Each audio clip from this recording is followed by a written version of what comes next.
पार्टीत कसं होतं बरोबर ना तुम्ही मनापासून पक्ष म्हटल्यानंतर आम्ही नाही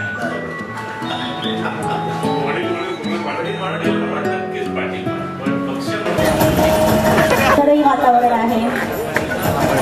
विक्रांतजी सावंत यांना वाढदिवसानिमित्त खूप खूप शुभेच्छा देण्यात येत आहे.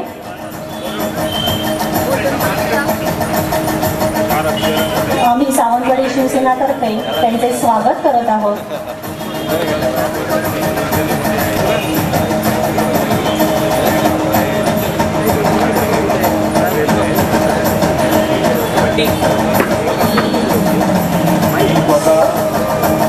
आज तुझ्या वाढदिवसाच्या निमित्ताने मी इथे आलो, तुला शुभेच्छा देतो. पण मी एकच तुला गोष्ट सांगतो की तू ज्या 4 अक्षराला साथ घेऊन या पक्षामध्ये माझ्या प्रवेश केला ते मी मुंबईला वाचलं होतं. तू उद्योजकांकडे पण गेला होता. ते सगळं मी सोशल मीडियामध्ये वाचत असतो. परंतु तुझ्यासारखा एक युवा आणि वैभव नाईक हा माझा सिंधुदुर्गाचा जिल्हा प्रमुख आमदार आणि अजूनही सांगतो की नक्की पुढची जर लाल दिव्याची गाडी येणार असेल तर माझ्या वैभव नाईकचीच येणार आहे, लक्षात ठेवा. हे एवढंच मी तुम्हाला सांगतो. तू आलेला आहे, तू शिवसेनेमध्ये आलास, शिवसेनेचं काम करत राहा. सावंतवाडी क्षेत्र तुझ्याकडे दिलेलं आहे.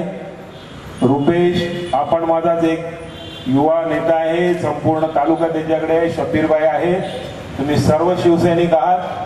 परंतु तुझ्या वाढदिवसाला एक शिवसैनिक म्हणून तुझा वाढदिवस आहे म्हणून मी तुझ्या वाढदिवसाला शुभेच्छा देण्यासाठी आलो.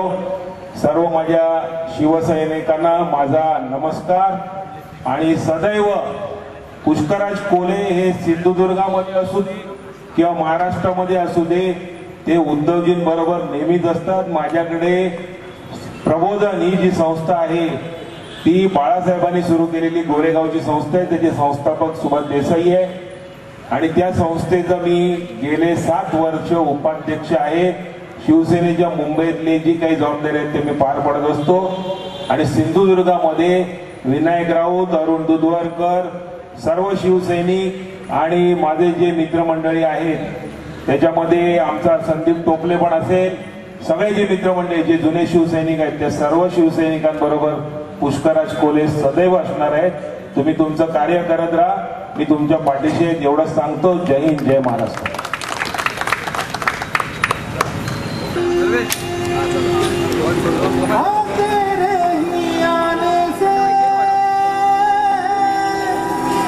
और सुंदर ये सृष्टि होती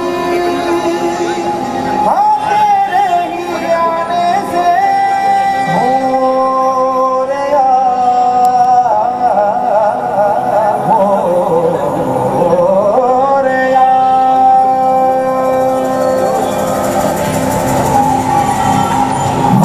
मेरे कोने में जो दर्द छुपा है मोरिया, तेरी जय हो तो दिख जय हो तेरी तरह मोरिया.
यशवंतराव साळगावकर आणि उपनगराध्यक्ष अन्नपूर्णा कोरगावकर या इथे आहे. आम्ही सावंतवाडी शिवसेनेतर्फे सर्वांना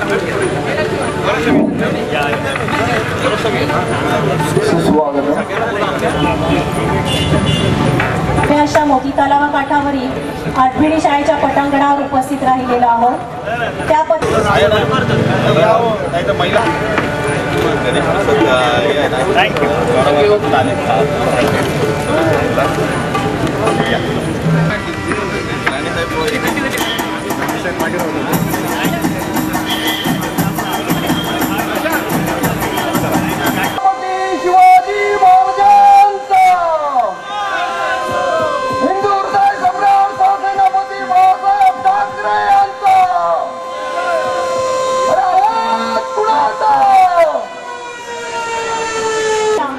पुष्पहार घालावा. छत्रपती शिवाजी महाराज की राजा छत्रपती शिवाजी महाराजांचा, हिंदू हृदय सम्राट सरसेनापती बाळासाहेब ठाकरे यांचा जय शिवाजी, जय शिवाजी.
त्यांना शुभेच्छा देण्यासाठी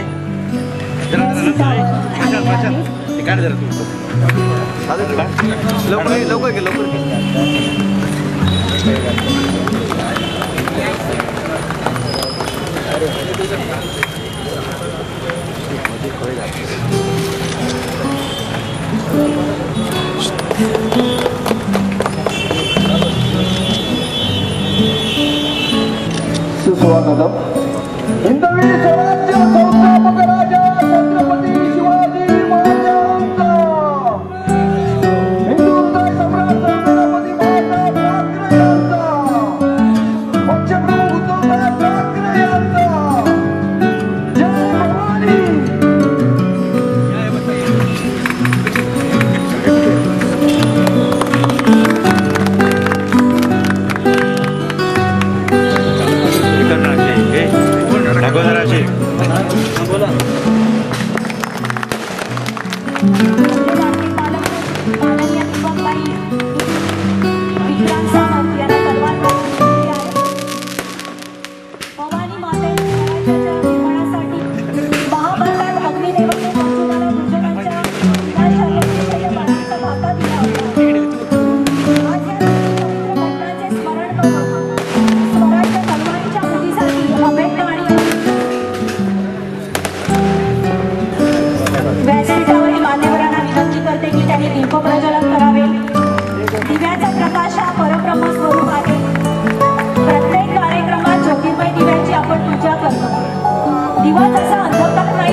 शिखरे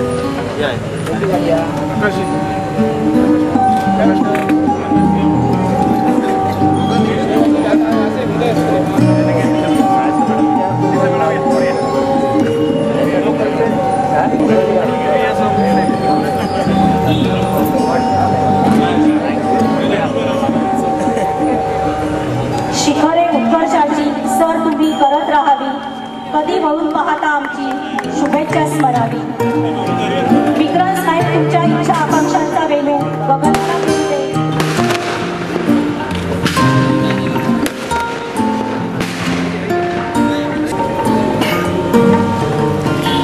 तालुका युवा अधिकारी सागर नाणोस्कर, नाशिक संपर्क प्रमुख अरविंद नाईक, जिल्हा संपर्क प्रमुख जळगाव एपी नाईक, हे सर्व उपस्थित आहेत. तसेच संपदा देसाई मणेरी जिल्हा परिषद सदस्य या देखील इथे उपस्थित आहेत. त्यांना मी विनंती करते की कृपया त्यांनी व्यासपीठावर यायचे आहे.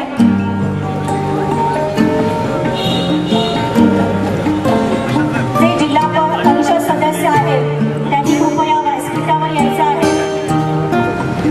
तसेच पंचायत समिती सदस्य यांनी देखील व्यासपीठावर यायचे आहे.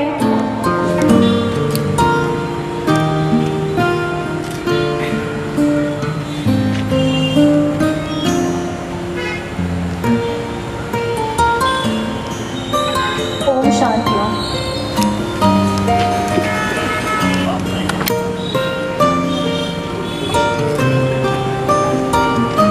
कोरगावकर मॅडम, आमचे उपजिल्हा प्रमुख आदरणीय एकनाथ नारोजी, विक्रमजींचे पिताश्री आणि माझे ज्येष्ठ मार्गदर्शक तरी या ठिकाणी नसलं तरी या परिसरामध्ये उपस्थित आहेत आदरणीय विकासभाई आणि सर्व मान्यवर. खरं तर उद्या सकाळी लातूरचा दौरा आहे आणि त्याच्यामुळे कुठल्याही परिस्थितीत आज रात्री मुंबईला पोहोचून सकाळी त्या ठिकाणी निघणं आवश्यक आहे. परंतु विक्रम हे माझ्या मुलाप्रमाणे आहेत, त्याच्यामुळे सगळे दौरे बाजूला ठेवून मुद्दाम मी या ठिकाणी आलो त्यांना आशीर्वाद द्यायला. आज त्यांचा 29वा वाढदिवस आहे. खूप चांगलं काम हे त्यांच्याकडून घडावं आणि विशेषतः त्यावेळेला उद्धवजींच्या उपस्थितीमध्ये मुंबईला त्यांचा प्रवेशाचा कार्यक्रम झाला त्याला खूप अपेक्षा या मला त्यांच्याकडून आहे.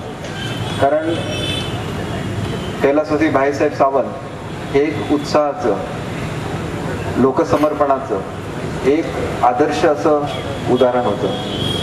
ते एक लोकनेते होते आणि त्या लोकनेत्याचा वारसा चालवणं हे काही एक सोपं काम नाही. विकासजीने या आरपीडी हायस्कूलच्या आणि ज्युनियर कॉलेजच्या उभारणीमध्ये फार मोठं योगदान दिलं.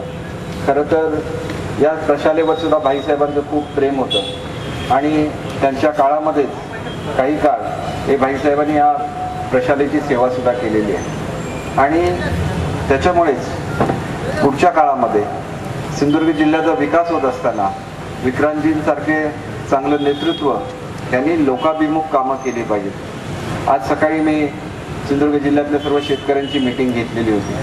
आपल्याकडे आपण बघितलं तर महाराष्ट्रामधलं सगळ्यात जास्त भात शेतीचं ॲव्हरेज हे सिंधुदुर्ग जिल्ह्याचं आहे. परंतु ते 32 क्विंटल आहे प्रति हेक्टर आणि तेच जर तुम्ही व्हिएतनामचं बघितलं तर ते 192 क्विंटल प्रति हेक्टर आहे. म्हणजे याचा अर्थ असा आहे म्हणजे 6 पट जास्त भात हे व्हिएतनाममध्ये होऊ शकतं. मग ते आपल्याकडे होऊ शकत नाही का? तर यांच्या दोडामार्गला हेवाळे गाव आहे. ते एका हेवाळे गावामध्ये एका माणसाने, आम्ही जे आता नवीन स्त्री सिस्टम आणली आहे गेली 2 वर्ष आम्ही त्याच्यावर काम करतो, 152 क्विंटल भात काढून दाखवलं. याचा अर्थ आपण 5 पट भात हा आपला शेतकरी काढू शकतो. अशी जर 2 पिकं त्याने घेतली तर त्याचं जीवन पूर्णपणे बदलून जाऊ शकतं. आणि म्हणून मी जरी शहरामधून माझं नेतृत्व मोठं झालेलं असलं तरी मूळचे आम्ही शेतकरी आहोत आणि त्याच्यामुळे शेतकरी मोठा झाला तर सिंधुदुर्ग जिल्हा मोठा होणार आहे. भाताचा शेतकरी, जसं मी तुम्हाला सांगितलं की त्यांच्यासाठी एक विशेष योजना बनवली. यावर्षी 10 कोटीपेक्षा जास्तची रक्कम ती त्यांना दिली जाईल.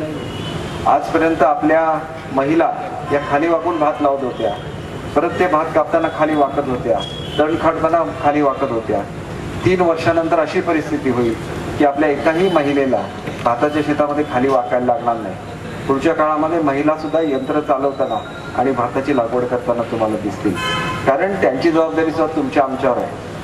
आणि म्हणून केवळ विकासाच्या गप्पा म्हणून चालत नाही, तर खरा विकास करून दाखवायला लागतो. आणि तो खरा विकास आज आदरणीय उद्धवजींच्या नेतृत्वाखाली, आदरणीय मुख्यमंत्री देवेंद्रजी फडणवीस साहेबांच्या नेतृत्वाखाली संपूर्ण महाराष्ट्रामध्ये सुरू आहे.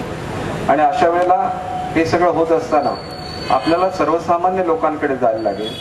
महिला असतील तर महिला बचत गटांसाठी अनेक योजना बनवलेल्या आहेत, त्याच्यासाठी कोट्यावधी रुपयाची तरतूद केलेली आहे, ज्याच्यामध्ये एक आपण जर हॅचरी घेतली तर त्याच्यावर 40 बचत गट जोडले जाऊ शकतात. एक 4 दिवसानंतर मी पुन्हा जिल्ह्यामध्ये येणार आहे, तुम्हाला सुद्धा मी त्या ठिकाणी घेऊन जाईल. एकंदर 12 क्वायरच्या सेंटरचं भूमिपूजन आपण त्या ठिकाणी करतो. प्रत्येक क्वायरच्या सेंटरला 300 महिला काम करणार आहेत. म्हणजे याचा तुम्ही विचार केला तर आपण सर्वसाधारणपणे नुसत्या विकासाच्या आजपर्यंत गोष्टी ऐकत आलेलो होतो, परंतु प्रत्यक्ष रोजगार कोण देऊ शकत नव्हता. 2 वर्ष आज मी ज्या ज्या रस्त्यावरून गेलो त्या ठिकाणी कुठे प्रत्येक ठिकाणी नवीन रस्त्याची कामं झालेली आहे. कुठे जाऊन मला नारळ फोडायला लागला नाही. हे अनेक वर्ष भाईसाहेबांचं स्वप्न होतं की माझ्या खेड्यापाड्यातला मनुष्य सुद्धा डांबरी रस्त्यावरून गेला पाहिजे. त्या काळामध्ये ज्याला मी प्रचाराला जायचो त्याला सफेद जाताना आमचे कपडे सफेद असायचे आणि येताना लाल असायचे, परंतु ते दिवस आपल्याला बदललेले आहेत. आज सुदैवाने तुम्ही जर दोडामार्ग सारख्या तालुक्यामध्ये गेला तर अनेक वर्षाची त्यांची मागणी होती तळकट तुंबवडे रस्ता व्हावा, आता जवळजवळ पूर्ण झालेला आहे. मुरले पारगट रस्ता व्हावा, जवळजवळ पूर्ण झालेला आहे. दुसऱ्या भागामध्ये ज्याच्यावर खूप भाईंचं प्रेम होतं भाईसाहेबांचं, त्या तुम्ही याच्यामध्ये गेला आपल्या सांगेली आणि तिथं त्या भागामध्ये, तर तिथं अनेक वर्ष शिरशिंगे शिवापूरचं लोक स्वप्न बघत होते. पुढच्या वर्षी हा रस्ता डांबरी सुद्धा होईल. म्हणजे आपल्याला केवळ रस्ते दिले तर भागणार नाही, तर आपल्याला चांगलं असे लोकांचं उत्पन्न वाढवायला लागेल. आणि उत्पन्न हे वाढवतच असताना ज्या क्षेत्रामध्ये विक्रांतजी काम करतात त्या क्षेत्रामध्ये सुद्धा म्हणजे शिक्षणाच्या क्षेत्रामध्ये आपल्याला आमूलाग्र क्रांती ही पुढच्या काळामध्ये घडवायला लागेल. माझी स्वतःची इच्छा आहे की या वर्षी आणि पुढच्या वर्षापर्यंत सगळ्या ज्या शाळा आहेत प्राथमिक शाळा याच्यामध्ये ई लर्निंग झालं पाहिजे. आपण जोपर्यंत गोरगरिबांपर्यंत पोहोचत नाही, खेड्यापाड्यापर्यंत पोहोचत नाही, परंतु आता सगळे तुम्ही संघटनेचे पदाधिकारी या ठिकाणी उपस्थित आहात, सकाळी तुमच्यापैकी सगळ्यांनी यायला पाहिजे होतं, तर तुम्हाला कळलं असतं की भारताच्या शेतकऱ्याचं नशीब आपण कसं बदलू शकतो. त्याच्यासाठी आम्ही काय काय करू शकतो. आपण फक्त ऊसाबद्दल ऐकलेलं असतं. ऊसाचं जर एकरी उत्पन्न हे 4 लाख रुपये होत असेल तर भात जर तुम्ही 150 क्विंटलपर्यंत काढू शकला आणि 2 भाताची पिकं काढू शकला तर तुम्ही सुद्धा 4 लाख रुपयाचं उत्पन्न कोकणामध्ये काढू शकता. नारळामध्ये आंतरपिकं आणणं, त्याच्यापासून जिरा बनवणं, निरेपासून साखर बनवणं, प्रत्येकासाठी पैसे दिलेले आहेत. परंतु जोपर्यंत संघटितपणे आपण या सगळ्या योजना या लोकांपर्यंत नेत नाही तोपर्यंत लोकांचा विकास होणार नाही. आणि म्हणून या योजना लोकांपर्यंत न्यायच्या असतील तर विक्रांतजी सारखं चांगलं नेतृत्व, तरुण नेतृत्व यांनी याच्यामध्ये पुढाकार घेतलं पाहिजे. आपण गावागावापर्यंत पोहोचलं पाहिजे. नुसतं मी पैसे आणून सिंधुदुर्ग जिल्ह्याचा विकास होणार नाही, तर ही एक चळवळ बनली पाहिजे. आणि ह्या चळवळीमधून असंख्य गोरगरीब महिलांना रोजगार निर्माण झाला पाहिजे, शेतकऱ्यांचं जीवन सुधारलं पाहिजे. तर आमच्यासारखी लोक मंत्री बनून किंवा राजकारणामध्ये येऊन उपयोग झाला असं होईल. आणि म्हणून मला आपल्याला एकच गोष्ट सांगायची आहे की हे सगळं करत असताना हे सगळं ज्या पक्षांच्या माध्यमातून घडतंय त्यांनी समोर राहिलं पाहिजे. उद्धवजींची इच्छा आहे की शेतकऱ्यांचं कल्याण झालं पाहिजे.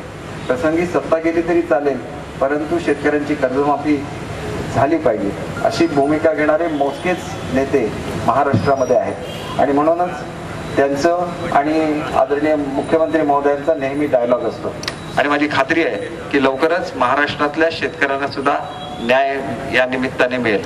आणि हा मिळत असताना तुम्ही सुद्धा आपल्याकडे हे प्रश्न नसतात, आपल्याकडे शेतकऱ्यांची आत्महत्या नसते, आपले शेतकरी वेळेवर आपलं कर्ज भरतात, त्यामुळे कर्जमाफीचा उपयोग आपल्याला काहीही नसतो.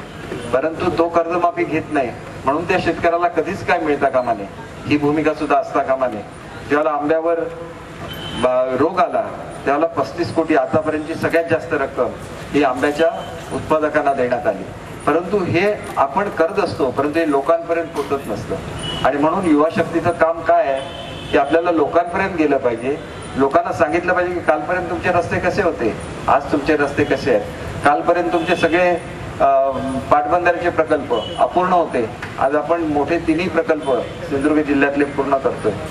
नुसत्या गोष्टी करून चालत नाही, काम करून दाखवायला लागतं. आणि हे काम आपण करून दाखवलं तर आपला शेतकरी सुखी होईल. आपण नुसतंच म्हटलं की आपल्याला शैक्षणिक सुधारणा करायची आहे.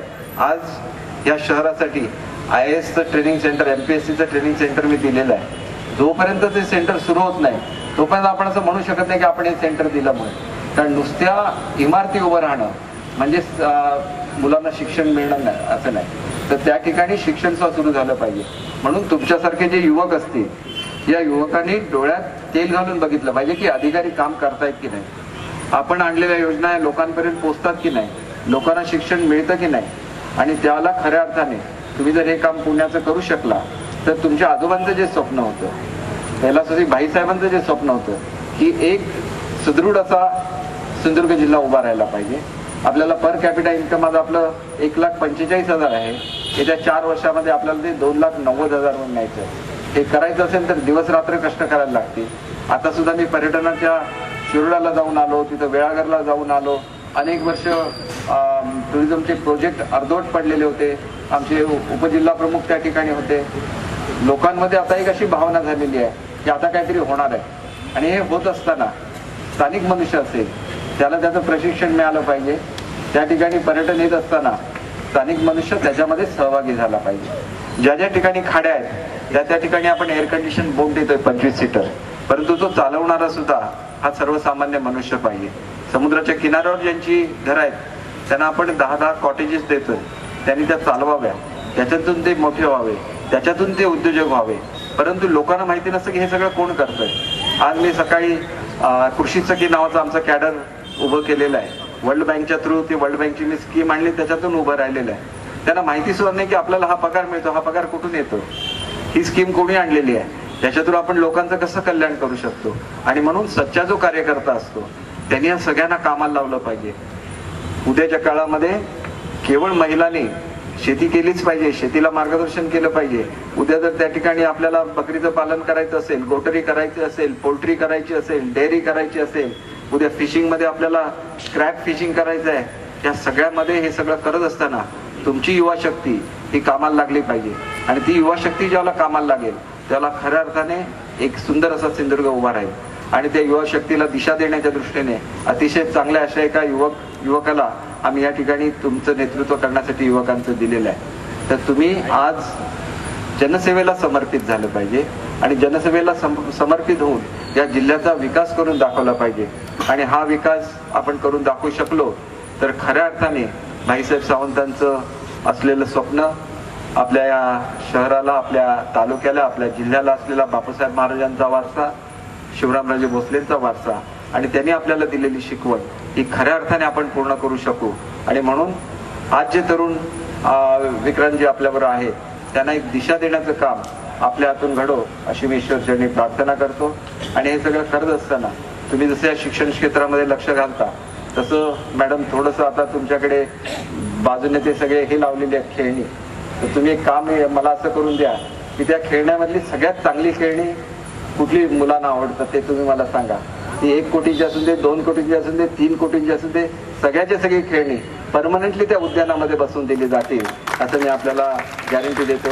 आणि एक आश्वासन असं सुद्धा दिलं होतं की हा जे आपला सांडपाण्याचा प्रश्न आहे हे निवडणूक संपल्यानंतर मी हे करून देईन. माझी नगरविकास खात्याशी चर्चा झालेली आहे. एक नवीन आपल्याला कन्सेप्ट इथं राबवायचा आहे की डिसेंट्रलाइज ट्रीटमेंट सिस्टम आणि आपल्या नाल्यामधून सुद्धा स्वच्छ पाणी वाहलं पाहिजे. त्याच्यासाठी मी नेरीच्या लोकांशी बोललोय. तुम्ही सुद्धा उपनगराध्यक्ष, तुम्ही सगळे नगरसेवक याच्यामध्ये लक्ष घाला. आणि सावंतवाडी शहर हा आपला आत्मा आहे. सावंतवाडी शहर जसं वेंगुर्ला शहराच्या विकासाला सुरुवात केलेली आहे, तिथं कोट्यवधी रुपये त्यांच्या पाणी पुरवठ्याला दिले, तसेच तुमच्या शहराला सुद्धा 5 कोटी रुपये वैशिष्ट्यपूर्ण याच्यासाठी गेल्या वर्षी मंजूर झाले, अजून तुमच्याकडे आलेले नाही, ते सुद्धा येतील. परंतु पुढच्या काळामध्ये या शहराचा कायापालट होत असताना 2 गोष्टी आपल्याला बघायला लागतील. एक कचऱ्याचा डेपो, त्याच्यासाठी पैसे मोठ्या प्रमाणात तुम्हाला दिले जातील. सांडपाण्याचा प्रश्न आहे, परंतु हे प्रश्न केवळ मी भाषण करून किंवा तुम्हाला पैसे देऊन सुटणार नाही, त्याचा एक आराखडा तयार व्हायला लागेल.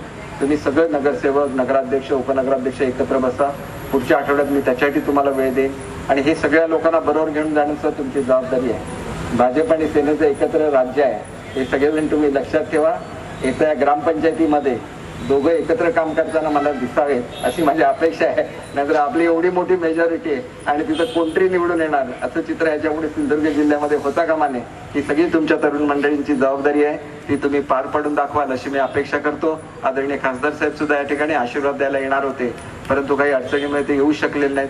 त्यांनी सुद्धा मला सांगितलेलं की त्यांच्या वतीने सुद्धा तुम्हाला खूप आशीर्वाद त्यांनी दिलेले आहेत आणि त्यांना सुद्धा ईश्वराने खूप चांगलं आयुष्य आरोग्य देव अशी मी ईश्वरचरणी प्रार्थना करतो. विक्रांतजींना खूप चांगलं आयुष्य आरोग्य त्यांची खूप भरभराट हो अशी मी ईश्वरचरणी प्रार्थना करतो. हिंद, जय Maharashtra. Hello hello. Happy birthday to you. Happy birthday to you, dear. Happy birthday to you. From old friends and new, from good friends and true.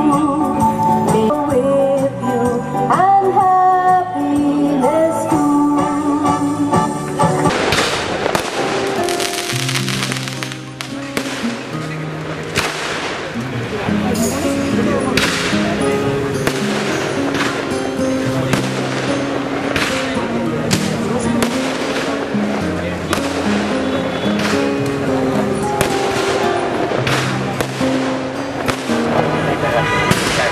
आता डबलवारीचा सामना चालू करत आहोत.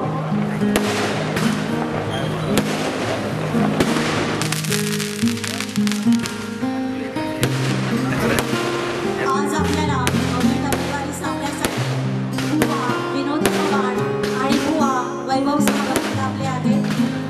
बुवाची साथ देत आहेत महेश पटक व त्यांना साथ देत आहेत तुषार.